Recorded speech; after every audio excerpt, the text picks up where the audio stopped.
Tucked into the Perry District in Spokane, there's a restaurant that's shaking things up for any foodie in town. Indicana is doing something new, blending Indian and Mexican cuisines in a way that will have you wondering why you've never seen this before. It's really creative. It's eccentric. I ate all of mine, so obviously I like it. She has a lot of things that will just rock your world once you've had them. We're doing flavors of India and Mexico, but creating completely unique dishes inspired by the two cuisines. Chef and co-owner Noreen Hiskey knew that Spokane's foodies would fall in love with the concept. She just had to prove it first. We had started off this whole thing and done a concept tasting where one person said to us, this might work in Seattle, but not here. And it kind of just drove the whole, why not here? It's comforting, it's warm, they use very similar ingredients and cooking styles. I was like, yeah, why not? We were just blown away with the fusion. It's unique.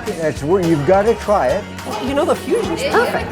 I don't know what, there isn't more of them. Yeah, this is a special experience. They're colorful cuisines on a plate, they're colorful cultures to represent. Stay tuned for later in the show when Chef Noreen and I make Indicana's stuffed poblanos. Masala in India is like a different spice mix. This one's got a All lot of it? Sorry, I all should of have asked it. that Yes, before I all started of it. jumping in. All of it.